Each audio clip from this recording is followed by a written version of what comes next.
जय हिंद साथियों, स्वागत है आपका self study classes Vishwamit Jain YouTube channel में। तो साथियों, आज हम पढ़ने वाले हैं वर्णमाला। ठीक है, इसके पहले दोस्तों हमने पढ़ा क्या, हिंदी भाषा को पढ़ा, हिंदी की विभिन्न बोलियों को पढ़ा। आज हम वर्णमाला को पढ़ेंगे। वर्णमाला में कितने अक्षर होते हैं, है ना, कितने स्वर होते हैं, कितने व्यंजन होते हैं, ये सारी चीजें आज हम यहाँ पर पढ़ने वाले हैं। तो पूरा वीडियो आपको जरूर देखना है दोस्तों। आज हम देखें कि वर्णों के व्यवस्थित समूह को क्या कहते हैं, वर्णमाला कहते हैं। ठीक है, अब जैसे अपन अलग अलग लिख दें, आ यहां लिख दो, बा यहां लिख दो, है ना, दा लिख दो, फिर ये व्यवस्थित समूह नहीं होता, है ना। क्रमबद्ध व्यवस्थित समूह जो होता है दोस्तों, वो क्या कहलाती है, वर्णमाला कहलाती है। तो अपन पढ़ते आ रहे हैं बचपन से। ठीक है, वर्ण उस मूल ध्वनि को कहते हैं जिसका खंड ना हो, खंड ना हो। जैसे पानी, है ना, तो पा धन आ धन ना और धन ई, इसके बाद इनके पा आ ना ई टुकड़े नहीं किए जा सकते। अतः इन ध्वनियों पा आ ना ई को क्या कहेंगे, हम वर्ण कहेंगे। यानी कि जो पानी है दोस्तों, इसमें ये जो है वर्णों से मिलकर के ये शब्द बना हुआ है, और ये जो वर्ण होते हैं इनके टुकड़े नहीं हो सकते, इनके टुकड़े नहीं हो सकते, है ना। तो ये क्या कहलाते हैं, ये ध्वनि कहलाती हैं। ठीक है, ध्वनि या फिर वर्ण कहलाते हैं, या अक्षर भी इन्हें कहा जाता है। ठीक है, तो हिंदी में 52 वर्ण हैं। कितनी हैं, 52 वर्ण हैं, जिसमें 11 क्या हैं, 11 स्वर हैं, और दोस्तों 33 क्या हैं, 33 व्यंजन हैं। सभी को पता है 4 क्या हैं, संयुक्त व्यंजन हैं। ठीक है, 4 ऊष्म व्यंजन भी हैं, और दोस्तों 2 उत्क्षिप्त व्यंजन हैं, और अम और आहा ये क्या होते हैं दोस्तों, ये अनुस्वर होता है और ये विसर्ग होते हैं। अतः इनका विवरण इस प्रकार है। तो यहां पर अपन ने देख लिया, छोटी सी नॉर्मल सी क्वेश्चन आते हैं यहाँ पर कि वर्णमाला में कितने अक्षर होते हैं, कितने वर्ण होते हैं, आप बताओगे 52। इसमें स्वर कितने होते हैं, 11। व्यंजन कितने होते हैं, 33। ठीक है, संयुक्त व्यंजन कितने होते हैं, इसको भी आपको पता होनी चाहिए। ऊष्म व्यंजन कितने होते हैं, उत्क्षिप्त व्यंजन कितने होते हैं, अनुस्वर कौन सा होता है और विसर्ग कौन सा होता है। ठीक है, तो यहाँ पर ये आपको समझ में आ गई। अब हम दोस्तों वर्णमाला को देखेंगे कि वर्णमाला को 2 भागों में बांटा गया। एक तो आपका हो गया स्वर, ठीक है, दूसरा हो जाएगा व्यंजन। ठीक है, तो इनको आपको याद रख लेना है। यहां पर हम स्वर को देखेंगे दोस्तों, तो स्वर को भी यहां देखो, ह्रस्व, दीर्घ और संयुक्त। ठीक है, ये क्या है, स्वर कहलाते हैं। और दोस्तों प्लुत स्वर भी आते हैं इसमें, प्लुत, जिसमें ज्यादा टाइम लगता है। खैर, इतना पूछा जाता है कि निम्न में से बताइए कौन सा ह्रस्व स्वर है।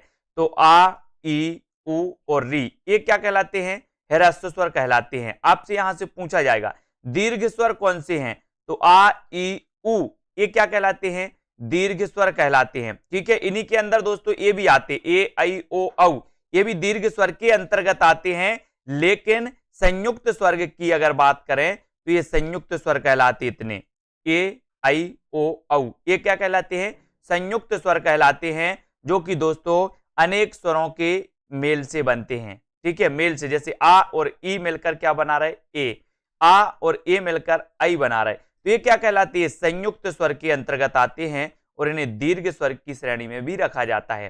ठीक है, तो ये आपके संयुक्त स्वर हो गए, ये दीर्घ स्वर हो गए, ये ह्रस्व स्वर हो गए। फिर बात करेंगे दोस्तों हम व्यंजन की। तो व्यंजन में देखें स्पर्श व्यंजन। स्पर्श व्यंजन ये वो अपने देखा होगा, वर्ण के जो 25 अक्षर होते, वर्ग के 25 अक्षर होते हैं, का से लेकर के मा तक, कचट तप, का चा टा ता, ये जो वर्ग होते हैं, का वर्ग, चा वर्ग, टा वर्ग, ता वर्ग, था वर्ग, पा वर्ग, है ना। तो ये जो 5-5 जो वर्ण होते हैं, और कुल मिला के कितने हो जाते हैं, 25 हो जाते हैं। तो ये क्या कहलाते हैं, स्पर्श व्यंजन कहलाते हैं। अंतस्थ व्यंजन की अगर बात करें तो या, रा, ला और वा, ये क्या कहलाती है, अंतस्थ व्यंजन। अब आपसे सीधा पूछा जाएगा निम्न में से बताइए कौन सा अंतस्थ व्यंजन है या फिर अंतस्थ व्यंजन नहीं है, तो या, रा, ला, वा, ये अंतस्थ व्यंजन कहलाते हैं। ऊष्म व्यंजन की बात करें तो सा, सा और हा, ये क्या कहलाते हैं दोस्तों, ये ऊष्म व्यंजन कहलाते हैं। ठीक है, तो आपने देख लिया कि ये अंतस्थ व्यंजन, ऊष्म व्यंजन और ये स्पर्श व्यंजन कहलाते हैं। ठीक है, अब यहां पर हम देखेंगे दोस्तों अनुस्वर, तो ये अम, विसर्ग, ये आहा, ये क्या कहलाते हैं, अनुस्वर और विसर्ग, और इनको क्या कहा जाता है, अयोगबाह, ये अयोगबाह कहा जाता है। अनुस्वर और विसर्ग को अयोगबाह कहा जाता है। ठीक है, उत्क्षिप्त व्यंजन कौन से हैं, तो इड़ा और ढा, ये क्या कहलाते हैं, उत्क्षिप्त व्यंजन कहलाते हैं। आपसे पूछा जाएगा निम्न में से बताइए कौन से उत्क्षिप्त व्यंजन है, तो रा और ढा आपको पता होनी चाहिए। ठीक है, फिर बात करें संयुक्त व्यंजन की तो छा, त्रा, ज्ञाश्रय, छत्रज्ञश्रय, छत्रज्ञश्रय ये क्या कहलाते हैं? संयुक्त व्यंजन कहलाते हैं। संयुक्त व्यंजन यानी कि दोस्तों ये अन्य वर्णों की सहायता से मिलकर के या फिर योग करके ये बनाए जाते हैं। जैसे यहाँ पर देखें आधा का और सा मिलकर के बना रहा, छा बन गया है ना, ता और रा बन के तेरा बन गया, ये जा और या बन के ज्ञा बन गया, आधा सा और रा बन के स्रा बन गया। यहां से क्वेश्चन बनता है निम्न में से बताइए कौन सा संयुक्त व्यंजन है या फिर नहीं है। ठीक है, और ये आपसे पूछा जाएगा कि छा किन वर्णों के योग से बनता है, तो आपको ऐसा पता होनी चाहिए। ये जो संयुक्त होते हैं पहला जो वर्ण होता है ए, इसमें हलंत लगा रहता है, मतलब ये आधा रहता है। ठीक है, तो ये भी आपको ध्यान रखने दो। छत्रज्ञश्रय ये क्या है? संयुक्त वर्ण है। आगत ध्वनियां कौन कौन सी हैं? आगत ध्वनियां का, खा, गा, जा, फा, ये यहाँ पर नुक्ता लगा रहता है एक, है ना, ये क्या कहलाती है? आगत ध्वनियां कहलाती हैं। आगत ध्वनियां आपको पता होनी चाहिए। ठीक है, अब देखें हिंदी के स्वर उन्हें कहते हैं जिनका उच्चारण किसी अवरोध के या बिना बाधा के होता है। इनके उच्चारण में किसी दूसरे वर्ण की सहायता नहीं ली जाती, यानी कि स्वर उसे कहते हैं जो दोस्तों स्वतंत्र रूप से उच्चारित होते हैं, वो क्या कहलाते हैं? स्वर कहलाते हैं, और दूसरे वर्णों की इनमें सहायता नहीं ली जाती है। हिंदी में स्वरों की संख्या कितनी है? 11 होती है स्वरों की संख्या। ठीक है, ह्रस्व स्वर की आ, ई, उ और री ये ह्रस्व स्वर कहलाते हैं। आपसे पूछा जाएगा कि निम्न में से बताइए कौन सा ह्रस्व स्वर है, तो आपको पता होनी चाहिए कि ये ह्रस्व स्वर कहलाते। ठीक है, तो इतनी चीजें आपको पता होनी चाहिए, यहीं से क्वेश्चन बनता है, बन जाते आराम से। एक दो बार वीडियो को देखिए। दीर्घ स्वर में आ, ई, उ और ए भी रखे जाते हैं, इनको भी दीर्घ स्वर में रख दिया जाता है। ठीक है, और ये संयुक्त स्वर ए है ना, आ और ई मिलकर ए बना रहा है, आ और ए मिलकर के दोस्तों आई बना रहा है, तो ये क्या कहलाती है? संयुक्त स्वर कहलाती है। अपन ने संयुक्त व्यंजन भी पढ़े हैं और संयुक्त स्वर भी अपन ने यहाँ पर पढ़ लिए। ठीक है, हिंदी के व्यंजन प्लुत प्लुत स्वर भी होते हैं ना, प्लुत स्वर ऐसे होते हैं, ऐसे करके वो लगा तो ओम, जिनमें ज्यादा है ना सभी से दीर्घ स्वर से भी ज्यादा समय लगता है उच्चारित होने, तो वो प्लुत स्वर कहलाते। ठीक है, तो हिंदी के व्यंजन देखो, व्यंजन उन वर्णों को कहते हैं जिनका उच्चारण स्वरों की सहायता से होता है। तो सबसे पहले हमने देखा था कि वर्णमाला को दो भागों में बांटा गया, एक तो स्वर, दूसरा व्यंजन। स्वर का देखा कि स्वर स्वतंत्र रूप से उच्चारित होते हैं, जबकि जो व्यंजन है वो स्वरों की सहायता से दोस्तों इनका उच्चारण किया जाता है। तो देखें यहाँ पर स्वर कौन कौन से होते हैं दोस्तों, है ना, जैसे अपन देखें कि जो का है, एक आधा का और ये आ मिलकर के बनता है का, है ना, तो ये का क्या बन गया? इसमें आधा का है और आ है, तो ये आ क्या है? स्वर है ना, मतलब ये जो व्यंजन है, ये जो का व्यंजन है, ये आ स्वर की सहायता से दोस्तों इसमें बना है, यानी कि का में आधा का और आ इसमें छुपा हुआ है। ठीक है, ये आप खा देखें तो आधा खा और आ मिलकर के बना खा, जब हम पूरा नाम लेते हैं खा। ठीक है, तो इनमें क्या होता है? आ छुपा रहता है इसमें आ, तो स्वरों की सहायता से ये व्यंजन बोले जाते हैं, उच्चारित होते हैं। ठीक है, अतः हिंदी में कितने हैं?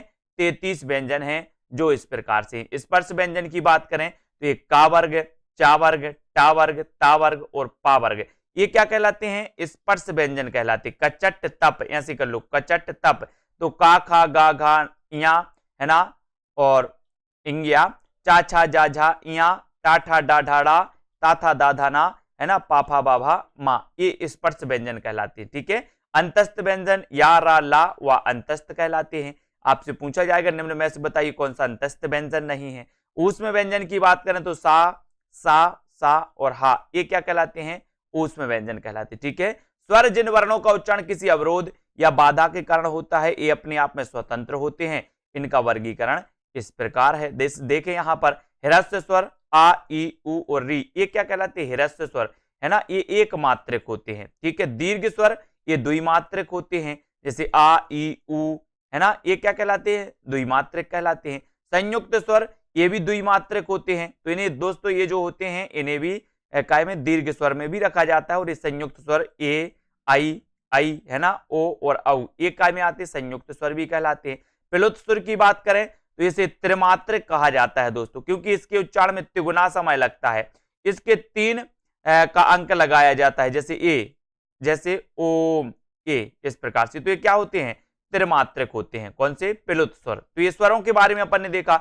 अनुनासिक में आपने देखा है इसका उच्चारण नाक एवं मुंह से होता है, ऐसा पूछा जाता है, जैसे चांद, गांव और दांत, इसका कैसे होता है? उच्चारण नाक और मुंह दोनों से होता है। ठीक है, अनुस्वर देखो, ये अनुस्वर, ये क्या कहलाता है? अनुनासिक, अनुस्वर, ए स्वर के बाद आने वाला व्यंजन है, इसकी ध्वनि नाक से निकलती है, जैसे अंगद, कंगन, है ना, तो ये अनुस्वर कहलाते हैं, अनुस्वर और अनुनासिक। ठीक है, यहाँ निर्नानुनासिक देखो, इसके उच्चारण में ना तो बिंदी और ना तो चांद बिंदी का प्रयोग किया जाता है, वो निर्नानुनासिक कहलाते हैं, जैसे इलाहाबाद, बनारस, इधर उधर, ये क्या कहलाती है, निर्नानुनासिक कहलाते हैं। ठीक है, तो यहाँ पर अनुनासिक जिनका उच्चारण नाक और मुंह दोनों से होता है, अनुस्वर जिनका उच्चारण दोस्तों नाक से होता है ना, और निर्नानुनासिक इसके उच्चारण में ना तो बिंदी और ना तो चंद्र बिंदी का प्रयोग किया जाता है। ऐसे शब्द हैं इलाहाबाद, बनारस, इधर उधर, ये क्या कहलाती है, निर्नानुनासिक के अंतर्गत आते हैं। ठीक है, विसर्ग देखो, यह भी अनुस्वर की तरह स्वर के बाद आता है, जैसे प्रातः, काल, मनः, कामना, तो ये क्या होता है, विसर्ग होता है। तो ये अपन ने दोस्तों वर्णमाला के बारे में पढ़ लिया। वर्णमाला के दोस्तों यहाँ पर अपन ने देखा कि किस प्रकार से हैं। यहाँ पर देखें परीक्षा उपयोगी महत्वपूर्ण स्वर देखो, ह्रस्व स्वर देख लिया, आ ई उ री, दीर्घ स्वर में आ ई उ, संयुक्त स्वर में ए आई ओ औ। ठीक है, आगत, आगत ध्वनि आ, ए वाली आगत ध्वनि कहलाती है, अपन डॉक्टर लिखते ना ऐसे, है ना, तो ये आगत ध्वनि है। अग्र स्वर कौन कौन से हैं, ई ए आई, ये अग्र स्वर कहलाते हैं। मध्य स्वर आ है। ठीक है, पश्च स्वर आ उ ओ, ये क्या कहलाते हैं, पश्च स्वर कहलाते हैं। ठीक है, विव्रत आ ए औ, ये विव्रत हैं। अर्ध विव्रत ई उ ओ, अर्ध विव्रत कहलाती है। संव्रत ई उ, है ना, अर्ध संव्रत ई और उ, ये अर्ध संव्रत के अंतर्गत आते हैं। तो इतनी चीजें आपको याद रखनी है, ह्रस्व स्वर कौन से हैं, दीर्घ कौन से, संयुक्त, यहीं से क्वेश्चन पूछ लिया जाएगा आपसे। अयोग बाह्य अम और ये विसर्ग, ये क्या कहलाते हैं, अयोग बाह्य कहलाते हैं। तो यहां से क्वेश्चन पूछे जाते हैं दोस्तों। ठीक है, इनको याद रख लेना। हिंदी व्यंजन देखो एक नजर में, व्यंजन जिनका उच्चारण स्वरों की सहायता से होता है। स्पर्श व्यंजन कौन से हैं, तो का से मा तक, इनकी संख्या कितनी होती है, 25 होती है। ठीक है, अंतस्थ व्यंजन कौन से हैं, तो या, रा, ला, वा, इनकी संख्या कितनी होती है, 4 होती है अंतस्थ व्यंजन की। ऊष्म व्यंजन की कौन, इनकी संख्या 4 होती है, सा और हा, ये ऊष्म व्यंजन कहलाती है, इनकी संख्या कितनी, 4 होती है। उत्क्षिप्त या जिन्हें द्विगुणी व्यंजन भी कहा जाता है, इड़ा और ढा, इनकी संख्या 2 होती है। आपसे पूछा जाएगा निम्न में से बताइए कौन सा द्विगुणी व्यंजन है, कौन सा उत्क्षिप्त व्यंजन है। ठीक है, तो ये आपको पता होनी चाहिए। संयुक्त व्यंजन देखो, तो छा, त्रा, ज्ञा, स्रा, जो अन्य स्वरों के योग से, अन्य व्यंजनों के योग से बनाए जाते हैं, है ना, ये क्या कहलाते हैं, संयुक्त व्यंजन कहलाते हैं। आगत ध्वनिया में हमने देखा ये नुक्ता लगा है, का, खा, गा, जा, ये नुक्ता वाले जो होती है आगत ध्वनिया कहलाती हैं। ठीक है, प्रकंपित या लुंठित जो हो जाते हैं, रा आ जाता है, रा, ये प्रकंपित या फिर लुंठित व्यंजन कहलाता है। ठीक है, पार्श्विक व्यंजन कौन सा है, तो ला है। नासिक व्यंजन कौन सा है, तो यमगण नम, जो वर्ग के पंचम अक्षर होते हैं वो नासिक व्यंजन कहलाते हैं, यमगण नम। ठीक है, अर्धस्वर देखो, या और वा, ये अर्धस्वर होते हैं। ठीक है, कंठ, का, खा, गा, घा, डा, ये कंठ से इनका उच्चारण होता है, कंठ से। ठीक है, तालु से होता है चा वर्ग का, चा, छा, जा, झा, इया। मूर्धा से होता है टा वर्ग का, टा, ठा, डा, ढा, डा, है ना। दंत से होता है ता, था, दा, धा, ना। और ओष्ठ से होता है पा, फा, बा, भा, मा। ये अपन ने देख लिया ना, का, चा, ट, तप, है ना। और यहाँ देखो कंठ, फिर तालु, चा वर्ग, टा वर्ग मूर्धा से, ता वर्ग दंत से, और अंत में पा वर्ग जो होता है वो ओष्ठ से होता है। ठीक है, तो इनको अपन को याद रख लेना। अगला देखें दोस्तों, इंगिया, ये इंगिया वाला जो होता है इसका उच्चारण स्थान क्या है, एक कंठ से उच्चरित होता है ना। इया, ये तालु से प्लस नासिका से, है ना, तो कंठ और नासिका से, नासिका तो आएगा इसमें, है ना। मूर्धा और नासिका से होता है ड़ा का, दंत और नासिका से होता है ना का, ओष्ठ और नासिका से होता है मां का। तो ये क्या है, यम गण नम यानी कि वर्ग का पंचम अक्षर है, और ये दोस्तों ये क्रमबद्ध इनका उच्चार होता है। ठीक है, इनको अपन को याद रख लेना। अब यहां पर आते हैं, आगे देखते हैं, और भी बहुत ही महत्वपूर्ण है यहाँ पर।